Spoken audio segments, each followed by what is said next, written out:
And welcome back to Restless. My name is Father Joseph Gill, priest of the Diocese of Bridgeport, Connecticut, and you've joined Lauren and Diane as we restlessly seek the face of Christ in today's crazy and mixed up world. And you know, one thing that's often mixed up, certainly in my life sometimes, is relationships.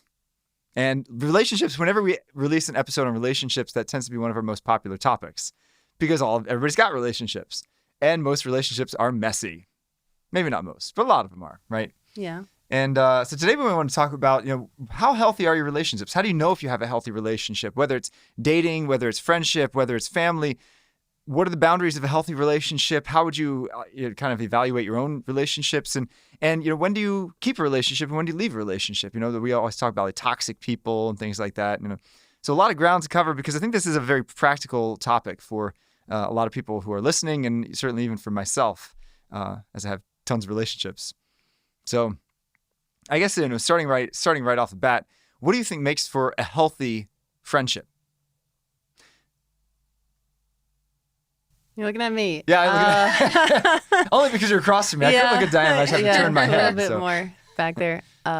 Mutual respect and understanding, getting along, having fun together, supporting one another, listening. I don't know. Is there more? Of course. Well, I was reading Aristotle the other day, because that's what I do in my spare time. Reading Aristotle, and he said there's 3 elements of a friendship. He said one is having common interests. And you think so that they like build on each other, because this is the basic one. Like you think about you're 2 years old and you have a friend because you like to play blocks with them. Mm-hmm. That's basically it. You do something together. Yep. But then the next level is like self-disclosure. You start sharing your heart, your hopes, your dreams, your thoughts, your opinions, things like that. So you start sharing kind of your interior life with that other person. But then he said like the third level of friendship then is to really kind of see the world through similar eyes, kind of a same vision for life, like the same morals, same goals. And I think that's the highest level of friendship. So like when you look at your friendships, how many of them do you think are still kind of like first level friendships of like, we just do stuff together? And that's kind of like where it ends versus a second level or a third level friendship. Maybe work friendships are more of that first level of, obviously maybe you're not sharing common interests, but you have a sort of a common goal to accomplish and you're working with these people on a regular basis, I would say. Do you hang out with people outside of work? When we get together in person, I work remotely. So, it's kind of forced getting together, but not necessarily on a regular basis. You wouldn't like text someone and be like, hey, let's go get a drink or... No, it's not possible for me. Oh, okay. Yeah. But you do have an office here. Correct. But I have to go into, when we get together as a team, since everyone lives in different parts of the country, we end up. Oh, New Jersey. Yeah. So in the evenings, meeting place of humanity, we'll New get Jersey. Dinner, do drinks and stuff. And it's more surface level, just, conversations about what's going on. Like we know enough about our personal lives, but I would say I don't share the faith with most of my coworkers. So that's something that, with my really close friends, it's sort of the center of the relationship and it's what it's founded on. And then outside of that, we just have, it's our personalities jive. We have fun together. That's fair. I don't know. Do you spend time? I do hang outside of work with friends. Awesome. And I have since I left my architecture job where it was just me and the grumpy old architect. So if you're listening to this, grumpy architect, don't take it personally. He knows he's grumpy. Oh, okay. His kids know he's grumpy, But every job I've had since then. Oh, that's good. It is good. Kind of form deeper relationships. Yeah. How many people do you think in your circle of friends do you get to that third level with? Like 5, 10, 25? How many people would you consider a close friend that has kind of like similar vision? Interesting. I think I have a good amount.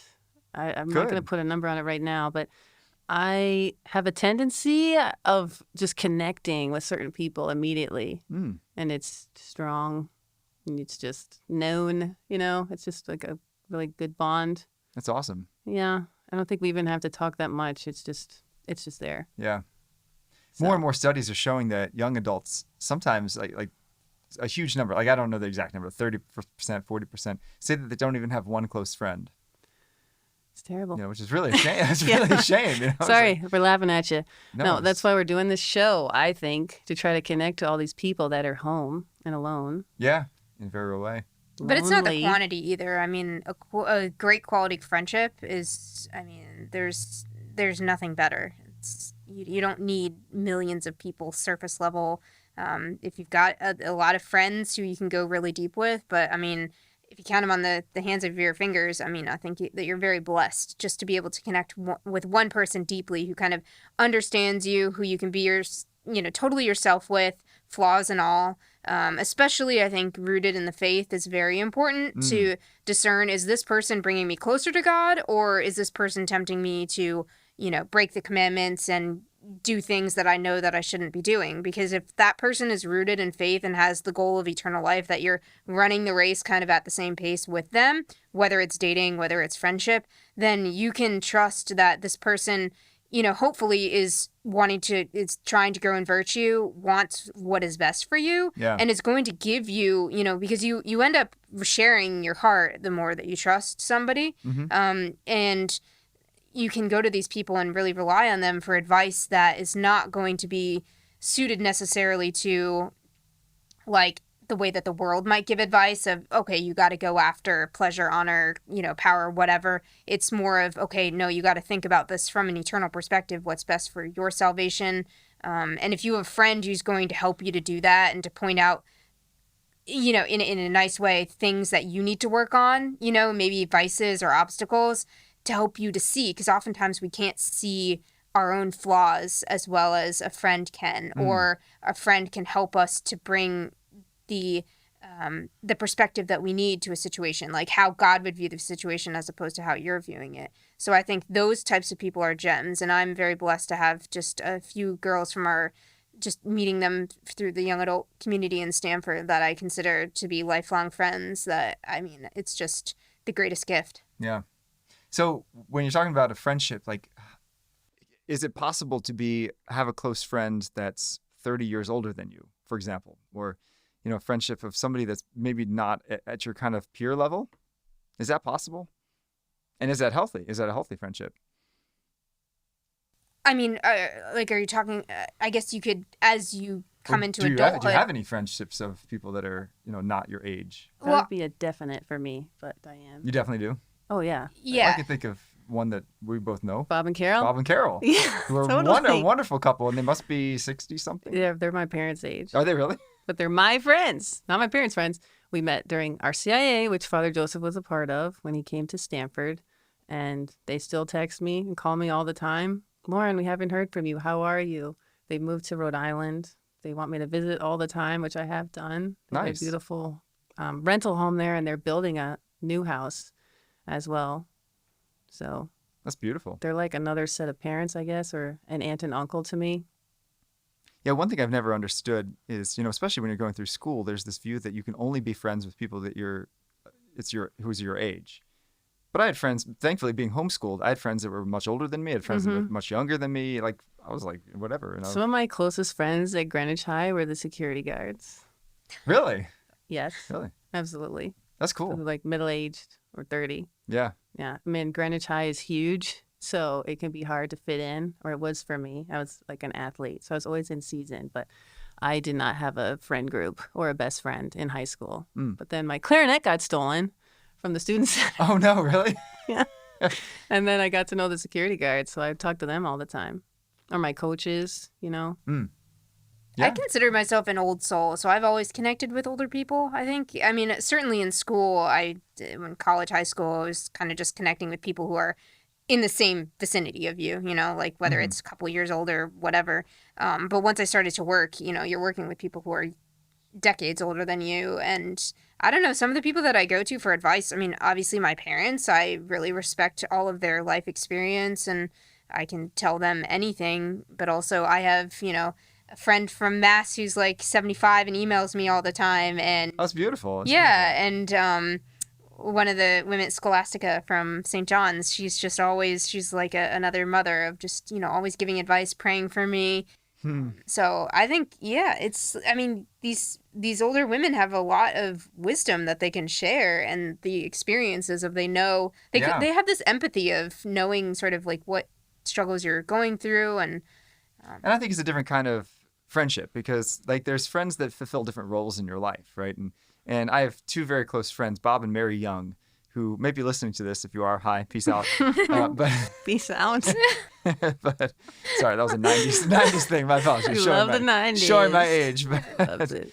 But they're over 75 at least, and probably closer. I think Bob just turned 79, and they're the grandparents I never had because my grandparents died when I was rather young, and never met two of them. And one passed when I was 12, one passed when I was 18. So it's nice to have that wisdom figure, and they are wise. They're very wise, very holy, delightful people just to spend time with, but they fulfill a different role because it's not like we're peer equals. It's rather more like I look up to them because they're my grandparents, and they look up to me because I'm a priest. Yeah. So, as my mom would call it, it's the mutual admiration society. Oh, that's oh, you're the best. No, you're the best. No, you're the best. Yeah. But you have different relationships, like different kinds of friendships. Like you're talking about like Scholastica being like a second mom, kind of. Like, yeah. And I think that's a beautiful gift. Is it? Yeah, no, it's certainly a gift. There's lots of different roles, I guess, that you can fulfill in these friendships and connections. Yeah. So when we're talking about young adults, just from your own experience of seeing other young adults, what are some pitfalls and some mistakes that they make in either friendships or dating relationships that make something unhealthy? Flakiness. Non-committal. Define flakiness. Oh, non-committal. Mm-hmm. You see that a lot. Can't get a straight answer. Oh, maybe I can come to this other awesome event that you're doing again. And then you get the text like halfway through the event. Oh, sorry, I'm not going to make it. I'm like, I knew it. I knew you weren't going to make it. I know how you are at this point. But why? Why this? I don't know. I guess I shouldn't be so harsh because who knows what's going on with all these people. No, that's frustrating. That's very common. Totally is. There's a friend of mine who every year I've been leading this father-son backpacking trip, and this guy he's always like, oh, me and my son should come. I totally want to come. So I'm like, all right, come. And then 2 weeks before, oh, I can't come. Next year, 2 weeks before, I can't come. So this is his last year.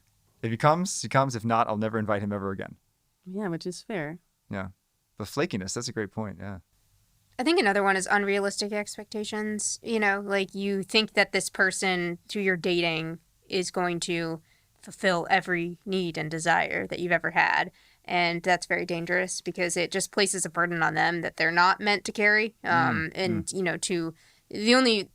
the only one who will fulfill the hole in our heart. And certainly someone, can bring great joy to our lives, but it's often, I think relationships are approached wrong. Obviously you want to have that connection, but it's not all about like, what does this person do for me? Really, relationships at the end of the day are giving of yourself and learning, to grow and to see the other person and accept them, kind of for who they are and understanding all that. So, unrealistic expectations of just, because then it's unfair. The person can never live up to what your vision of them is because it's just non-existent.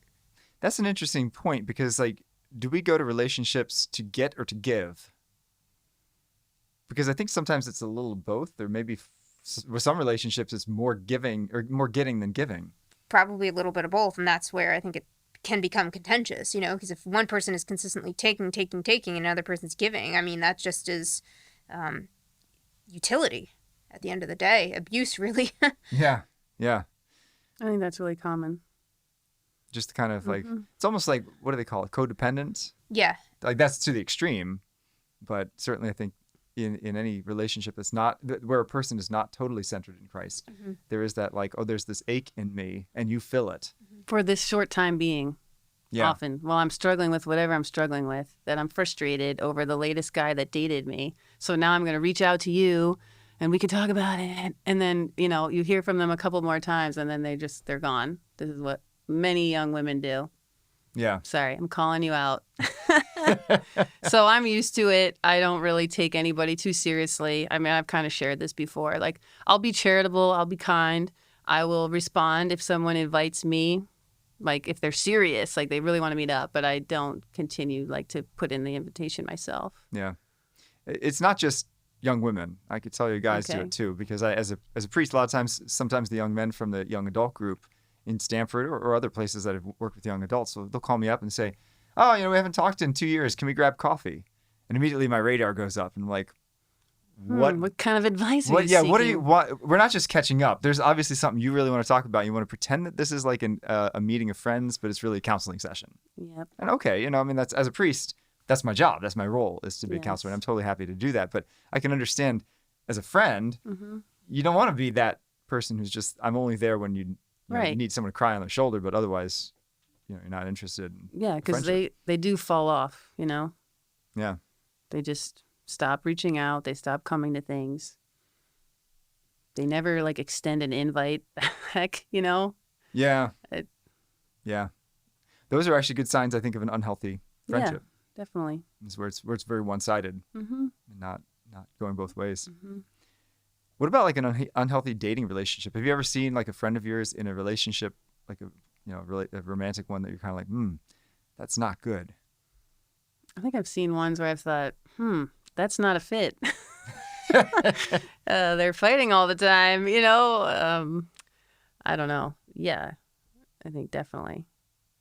I don't know about unhealthy, though, because it's rare to be witness to bad things. I'm not going to speak about personal experiences, but just in general, I would say, I guess, a toxic dating relationship is when, I've seen it's more, I think, the secular world, but where the person takes this, is manipulating the person and takes them away from kind of their family and their friends, and just a lot of, I think, emotional abuse, of consistent criticism, not really respecting the differences. And that's not to say that you obviously have to discern, is this person breaking the commandment, that sort of thing. But I mean, if someone's consistently just using that, the significant other, obviously that's toxic. And there's verbal abuse, emotional abuse, cheating, criticism. Cheating, sure. That happened in my Jealousy. Frisbee friend group. Really? Mm-hmm. Cheating on each other. With 2 couples that were married. And With one, married? like you were saying, unhealthy. It was so obvious that these 2 were not a fit. And also it didn't seem that the guy was really totally invested either. That's not good. He was really flirtatious. Yeah. With me and other women in the Frisbee scene too. So that made it super obvious, but they argued all the time, and then they were already living together. That's what people do. Then they got engaged. This is over 4 or 5 years that I knew them. Then they got married. So if you see a relationship that's not a fit among your friends or family members, have you ever brought it up to them? In that case, I didn't think it was my place. Yeah. Because I was closer to the guy, and I really hoped that his guy friend spoke to him. Because everybody knew this, But I wonder if anyone said anything. Mm-hmm.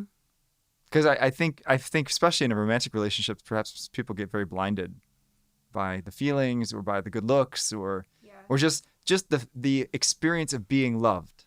Yeah, can be a very narcotic thing. I mean, the fear of being alone. Yes. I don't want to be alone, so I'll cling to this relationship even if it's totally unhealthy. Mm-hmm. Yeah, everyone wants to be chosen and loved. I mean, that's just innate in our nature, the way that God made us for love. But I think a lot of times the fear of, okay, well, if I end this, what's going to happen? I mean, just the fact in ending it, sort of like what Lauren was talking about, how a lot of people are living together now, especially and that's the danger, besides the chastity and a whole bunch of other things, but the danger of living with someone that you end up merging your lives such that a lot of people are just so fearful of the implication of breaking that apart, shared bank accounts, shared rent, that it's just easier to stay in these toxic relationships when at the end of the day, you should be discerning. Moving on. Right. You don't Moving have the freedom on. to discern. Yeah. In that case. Yeah. Right. And you become you lose yourself really in those toxic relationships. You end up becoming, you're meant to, I think when you're with, especially for dating, when you're with the right person, you can just be completely yourself, become more fully who God made you to be without any shame. We're all imperfect. We all have flaws. So it's someone where if you mess up, you're not going to be beaten to the ground. There's kind of a patience, I guess, and a mercy there. Okay, now something you said triggered a thought in my head, and that is, do you personally get really annoyed when a friend gets into a romantic relationship and no longer talks to you? Or how do you deal with that when your friendship seems to be breaking up because that person is getting more romantically involved with so-and-so? I think I used to. I do understand, relationships do change once. Because, think about married people. You can't expect that this person that you were hanging out with all the time as a single person is going to be now hanging out with me when they're married, and they have, that's their vocation and they're starting their family. So I do think that there has to be some understanding. But I totally get what you're saying that, some people seem to just completely fall off the face of the earth. Fall off. Or it is hard because you want to hang out with them and do stuff with them. You're like, nope, sorry, I got a baby. Exactly. And it's hard to balance of... Man, pro-life, but rats. Yeah, that's one thing, though. But if people are just in a dating relationship and they're not even married yet, they should not be losing their friendships. And I do think friendships, to Lauren's point, are very important while you're dating. Yeah. Even in marriage, it's important to have friendships. It's important to maintain your relationships. Yes. Yes. That is huge because a lot of married couples make the other person the center of their life. And obviously, in one sense, they are, right? It's a total gift of self. But in the other sense, for a healthy marriage, I think you do need to have other friends. Outside friends of the same sex, and you should also be maintaining your family relationships as well. Hopefully everyone has good, we have wonderful parents. Father Joseph, you do too. You want to... All right. Okay. No, just kidding. Love you, Mom and Dad. Yeah, you guys are great. I love hanging out with my nieces and my brothers and everything. I never see myself... hopefully if you're with the right person and it's a healthy relationship, that you have those boundaries and the set times that you can spend with, such that you're not, I don't know, cutting people out of your life. It's a shame. There's so many friendships are such gifts. The good friendships. They are, and I think they're worth sacrificing for and worth pursuing. So not every waking moment needs to be with your boyfriend or girlfriend. No, you got a whole lifetime for that. Yeah, I remember there's one couple at one of my parishes that I admired so much because so many parents, I think, once they reach a certain age and their kids reach a certain age, the parents' life is totally revolved around the kids. The kids play soccer, the kids do this, the kids go to karate, whatever, and they all just follow around with their kids. But each individual parent, it was Joe and Susan Daly with their names, and Joe played in a 50 and above soccer league once a week, and Susan played tennis 3 times a week. And that's awesome because they were able to keep not only friendships but activities for themselves, and they came back to their family refreshed. It was something that filled their tank. And I was like, that's really cool. And I wish more people did that. It's because you're not really taking away from your family. You're investing in yourself so that you can go back and give rather than take from your family. But what would you say, Diane, or Lauren, to what's something that Diane said about how, God should be the center of your life and you shouldn't be necessarily needing the affirmation that a relationship can offer you. But what would you say to somebody that, maybe goes through a bitter breakup and then goes to adoration and doesn't feel God's love? Maybe they intellectually believe it, but they're like, I feel so broken. I don't have good friendships, or I don't, I just, because we do crave, I think, human friendships in addition to God's love, because God's love often works through human friendships. And what would you say to someone who's struggling with that? They want to make God the center, but they just don't, they feel so empty still. Well, I would say I've been there. Have you? With relationships not working out. And, I think now, looking back, it's so hard in the moment. But number one, the more that happens, the more you realize you can see God's hand in everything, that it's never the end. The pain, there's always a resurrection after a death, and that a lot of times God is just saving you from something, that would have been bad, or he has a better plan. So you have really, I think when those types of things happen, you have to really dig into his word, the reminder that he gives good things to those who ask him. Now, good is not necessarily what you define as good. It's what God defines as good. And it's all in God's time, according to God's will. He knows you better than you know yourself. Again, you have to root yourself back in scripture and, again, commit your life to the Lord, trust in him, and he will act. You just have to, you have to really sit there in adoration of saying, God, I don't feel this, but I trust in you. And that is more meritorious than feeling these emotions that you might, otherwise conjure up. I think emptiness has a purpose. and even feeling loneliness as a purpose. It does, but it's not the end. Like, you can feel crushed and just, and there's a time for the mourning. Like, God gives us time. We're human. We feel those emotions, but you always have to have sort of that hope that God does have a plan for you and that he will provide, but it may look different than what you had envisioned. Yeah. So, so we're talking about, of course, friendships, but, the pitfalls that you saw in friendships, things like being flaky or things like being perhaps too needy or, too dependent, can also exist in family relationships. And it's not as easy to wash your hands of a family member as it is a friend. If you have a friend who's just constantly flaky, you just stop talking to them. That's not the case if your brother's constantly flaky or your sibling. So how do you deal with toxic family relationships where perhaps, maybe your mom or dad is verbally abusive to you, and what do you do? I mean, you can't just leave that relationship like you can with a friendship. What do you do with that? That's definitely harder. If there's straight up abuse happening, then I think you can leave, right? You don't have to go when you're invited over. You don't have to invite that family member over. But if we're talking less severe, yeah, not like they're something just, that would actually, I don't know, annoying or annoying, some way. Yeah, sure. I think you have to see beyond that and recognize this person, if they're an aunt or uncle or someone older, they've loved me my entire life since I was born, right? And so family is definitely stronger than friends. But just to play devil's advocate, have they loved you?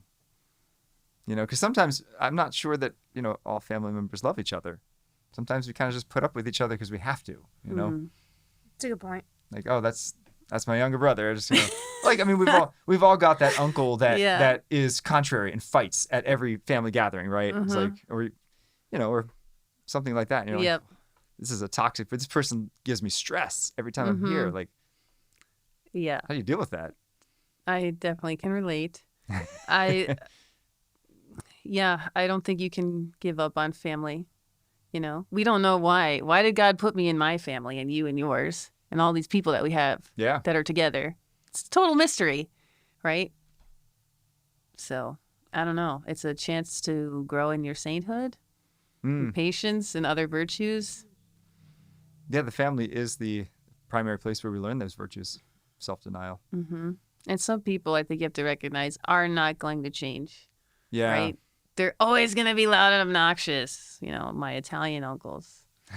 And it gets really old sometimes, right? But they also have these other really great qualities, too, that I really like and admire. So you have to take the good and the bad. That's a good point. Yeah. That's a good point. And I think it's just a reminder of humility, right? Like, as much as another person might annoy us, that there are good, everyone has their good qualities. And sometimes, they may not, you might have to dig a little deeper.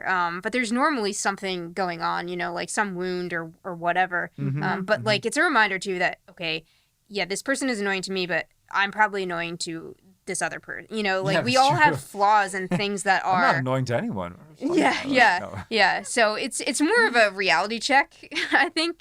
Sure. To work on the humility and recognizing that we're not the center of the universe. So definitely, difficult family members, even toxic family members, can force us to grow in virtue. I think, is it okay to kind of not be with them as much? Yeah, I would say so. Just like a friend. You don't have to. You can choose your friends. You can choose how much you interact with them, and are they bringing you closer to Christ? Are they causing you to sin? I don't think there's any obligation there, but other than to treat this person, try to see this person as as God would, made in His image and likeness, whether or not you can discern that clearly. So, at what point then, in a friendship, that maybe the friend is constantly nagging you, or someone that's difficult, maybe somebody that just doesn't have good social skills or something.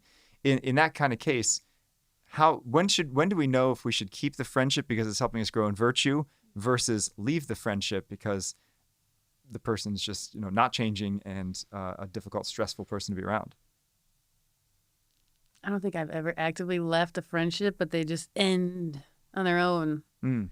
You drift away. It's just you stop communicating, or something occurs where there's finally this reckoning moment. At least for me, because I don't tend to bring things up until it's so many things, and then it's probably too much for that person to take, and then they just retreat. You Yeah. know? Yeah. Not even like an explosion. It's just an acknowledgement of all these wrongs that have occurred. Mm.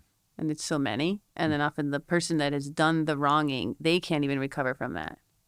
And I've often felt like I'm just always the loser because I can finally address some things, but then they leave or they react negatively, or I don't address it and then I continue to get treated poorly. So why would it take you so long to address it? Why wouldn't you do it at the beginning? It's not my way, you know?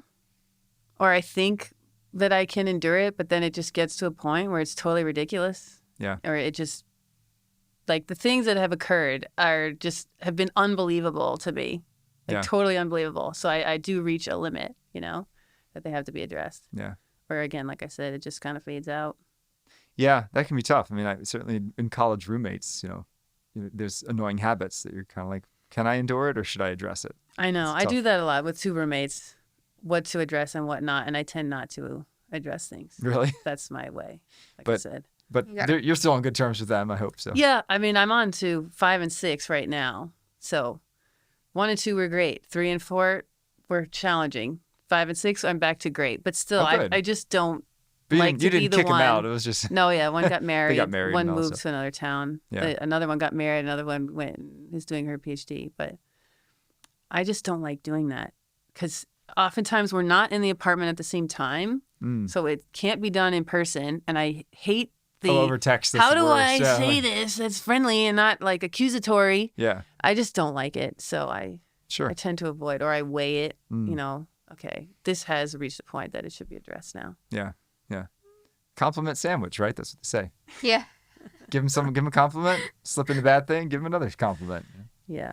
It's hard. Absolutely. Yeah, it's not easy. Because even, I live with another priest, and when he is, I don't think I've ever had to criticize him for something, although I could think of a few things I should.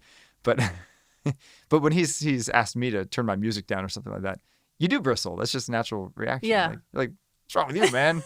Oh, wait, no, yeah. It was actually, the bad was mine. But I was less sweeping. Like the floor was dirty. I was sweeping. I maybe banged the broom against the counter or something, like trying to get in the dustpan. And one of my roommates came down and asked me to not make so much noise. I was like, I just was sweeping for me. You were serving 5 everyone. minutes, and it wasn't even past 10 o'clock either. Oh, gosh. So, yeah, I bristled at that. Like, really? Are you kidding me? Yeah. Here I am doing something. But I must have banged, and I didn't even realize because I tend to bang things anyway. It's just I'm a little clumsy. Well, that's where Diane's humility comes in, right? Yeah, exactly. Because I'm Relationships sure that there's things that we all do that are annoying. But you also have to pick and choose your battles because, if you're fighting over every little thing in marriage, oh, my goodness gracious. Yeah. Let's not make life miserable. Yeah, exactly. Well, we ran out of time, but it was a great discussion about healthy relationships and some great insights onto how to have healthy friendships, particularly when we getting your personal identity from Christ. And that's where we get our primary love so that we can then go out and give love and not necessarily cling and seek that kind of love, but also finding things that we have in common, finding ways to overlook the small things, but also to address the things that do need to be addressed in whether it's a friendship or, a romantic relationship. But make sure that your friendships and relationships are healthy because God wants you to be fully alive. In fact, that's what St. Irenaeus said, that the glory of God is man fully alive. And relationally is one way in which we really do draw a lot of life. So the toxic people you can't get out of your life, like perhaps family members, we learn to grow through that, through sacrifice. And the people that are in our friends group that perhaps are giving us difficulty, we find ways to love them. But if it's clear that a friendship is not leading to our fulfillment or theirs, then it's time to perhaps part ways. But thanks for joining us in this episode of Restless. You can find us on Veritas Catholic Network, 1350 AM and 103.9 FM, and now on YouTube. Join us next time for more Restless.